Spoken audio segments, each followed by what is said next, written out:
Hello friends, welcome to the UGC NET commerce classes. आज हम पढ़ेंगे पेंशन के बारे में कि जो कम्यूटेड और अनकम्यूटेड पेंशन है उससे रिलेटेड क्या क्या प्रोविज़न है, उन सब के बारे में हम ब्रीफली डिस्कस करेंगे। Okay, let's we start.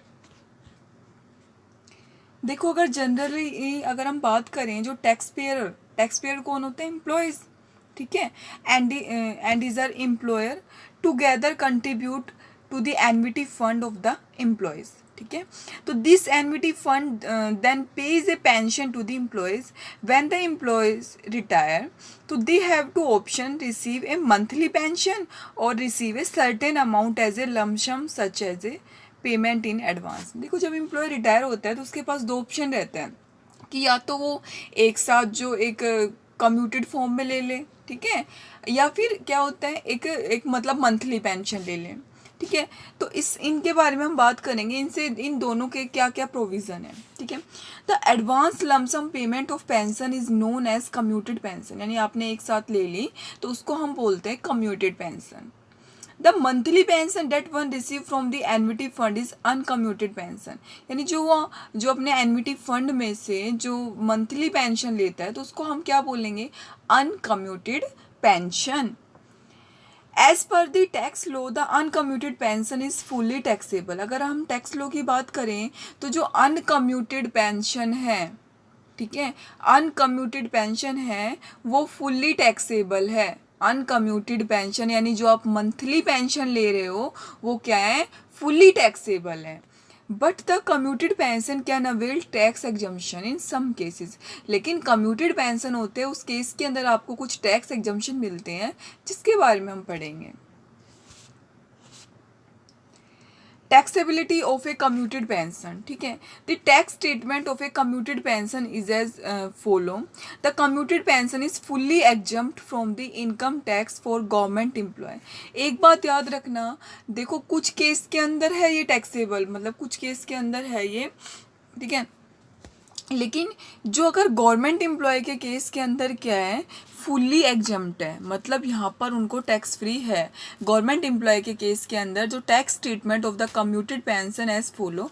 पहले मैं कम्यूटेड पेंशन की बात कर रही हूँ, ठीक है। तो कम्यूटेड पेंशन है वो क्या है? गवर्नमेंट एम्प्लॉय के लिए फुल्ली एग्जम्प्ट है, याद रखना। For a non government employ, अगर मैं नॉन गवर्नमेंट एम्प्लॉय की बात करूं तो क्या हुआ? Who receive a pension along with the gratuity. अगर उसको ग्रेचुटी मिलती है, ये याद रखना कि पेंशन के केस में ग्रेचुटी मिलती है या नहीं मिलती है, तो इसका भाई इसके साथ लिंक है। तो अगर जो नॉन गवर्नमेंट एम्प्लॉय है और उसको ग्रेचुटी मिलती है तो उसको कितना एग्जम्पशन मिलेगा? उसको मिलेगा, या मान लो आपकी जो 100% कम्यूटेड पेंशन है उसका 1/3 है ना, वो एग्जम्प्ट होगा, ठीक है। तो जो कम्यूटेड पेंशन का 1/3 है वो एग्जम्प्ट होगा। किस केस में? अगर उसको ग्रेचुटी मिलती है। और अगर ग्रेचुटी नहीं मिलती तो क्या होगा? 1/2, यानी जितनी आपको कम्यूटेड पेंशन मिलती है उसका 1/2 है वो क्या मिलेगा? क्या होगा? एग्जम्प्ट होगा। Commuted pension received by family members of the employees is tax exempt up to 1/3 of the pension amount up to 15,000 in a financial year whichever is lower। या तो 1/3 हो या फिर 15,000, जो दोनों में से कम होगा वो क्या होगा? उसकी क्या मिल जाएगी? आपको एग्जम्पशन मिल जाएगी, ठीक है, एग्जम्प्ट होगा। तो कम्यूटेड पेंशन यानी जो फैमिली मेंबर के द्वारा कम्यूटेड पेंशन रिसीव की गई है वो कितना जो टैक्स फ्री होगा? या तो जो पेंशन है उसका 1/3 या 1/3 ऑफ द पेंशन है या फिर 15,000, जो दोनों में से कम हो उसकी आपको एग्जम्पशन मिल जाएगी। तो ये भी आपको याद रखना है। Pension received by family member of arm force और that by UNO employee is also tax exempt. यानी जो पेंशन मिलती है फैमिली मेंबर या जो आर्म फोर्स वगैरह के अंदर काम करते हैं या यूएनओ एम्प्लॉयज़ हो गए, उनकी क्या होती है? फुल्ली टैक्स एग्जम्प्ट होती है, फुल्ली एग्जम्पशन मिलती है वहाँ पर। अब अगर मैं बात करूँ कम्यूटेड पेंशन के केस में, higher than maximum tax exempt limit, ठीक है। तो commuted pension higher than maximum exempt limit if the commuted pension receiver by the tax payer is higher than the limit mention below above the excess pension is fully taxable in the relevant assessment year. Some tax relief is available होती है जैसे tax period को, जैसे 89 section 89 के अंदर IT act, but is mandatory to file form 10E to claim the benefit of under section 89। मतलब कुछ एक आपको एग्जाम्शन मिलती है सेक्शन 89 के अंदर, लेकिन अगर आप उन 89 के अंदर जो अगर एग्जाम्शन को लेना चाहते हो तो उसके लिए आपको जो फॉर्म नंबर 10E है वो आपको फाइल करना पड़ेगा। ओके, ठीक है। इसके बाद आता है how is pension income reported while filing ITR। ठीक है, here are the some step to report your pension income while filing tax return. If you receive a pension under the nature of employment column select pensioner. ठीक है, तो आपको अगर देखना है कि मतलब आपको किससे आपको मतलब आपको जो इनकम अर्न हो रही है। If you receive a pension under the nature of employment, मतलब आपका एम्प्लॉयमेंट का नेचर क्या है, तो आप कौन सा ऑप्शन सेलेक्ट करोगे, ऑब्वियसली आप पेंशनर का सेलेक्ट करोगे। If the pension is received as a salary, आपको एज ए सैलरी के रूप में मिलती है, तो you will have to provide name 10 यानी tax deduction and collection account number भी आपको बताना पड़ेगा, and address of the employees along with the detail of TDS। और TDS के साथ जो एम्प्लॉयर का एड्रेस है वो भी आपको बताना पड़ेगा।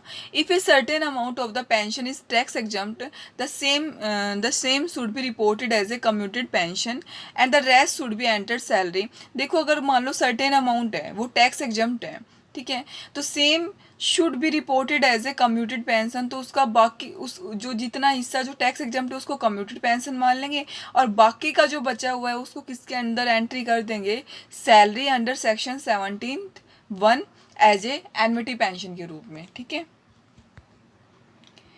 Tax exemption on commuted pension. Now that you know the scenario in which the commuted pension is tax exempt और partially exempt, it should be difficult to understand the taxability of your pension in case if you have made any mistake.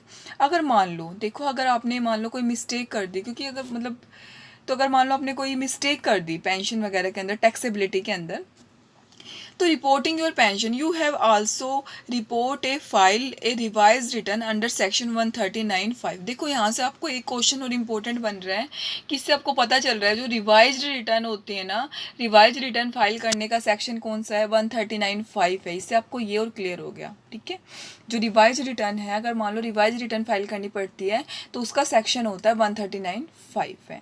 ठीक है, तो उस case के अंदर मान लो आपने कोई गलती कर दी है तो उस केस के अंदर आप जो रिवाइज रिटर्न फाइल कर सकते हो अंडर सेक्शन 139(5).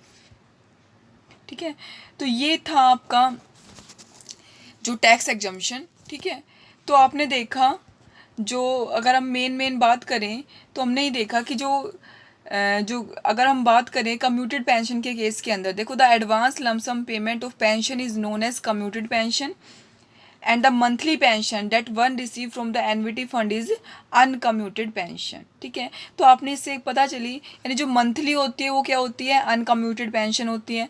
अनकम्यूटेड पेंशन तो फुल्ली टैक्सेबल होती है, इसके बारे में तो बात करने की ज़रूरत है ही नहीं। हमने बात करी थी एग्जम्पशन के बारे में, तो एग्जम्पशन आपको जो आपको टैक्स एग्जम्पशन मिलती है वो आपको कम्यूटेड पेंशन पर मिलती है। और अगर देखो गवर्नमेंट एम्प्लॉय है तो फुल्ली टैक्स फ्री होती है, लेकिन अगर जो गवर्नमेंट एम्प्लॉय नहीं है तो उस केस में हम ये देखेंगे कि ग्रेच्युटी मिलती है या नहीं मिलती है। अगर आपको ग्रेच्युटी मिलती है, ठीक है, अगर आपको ग्रेच्युटी मिलती है तो 1/3 होगा, और अगर ग्रेच्युटी नहीं मिलती तो 1/2 होगा। और फैमिली पेंशन के केस में 1/3 या जो 15,000 है, जो दोनों में से कम हो, आपको टैक्स एग्जम्पशन मिल जाएगी। इंपॉर्टेंट पॉइंट था इसमें ये कि देखो अनकम्यूटेड पेंशन तो फुली टैक्सेबल है ही, देखना था कम्यूटेड पेंशन के केस में आपको क्या प्रोविजन है, तो आपको पता चल गया। ठीक है, ओके, थैंक यू, मिलते हैं नेक्स्ट वीडियो के अंदर।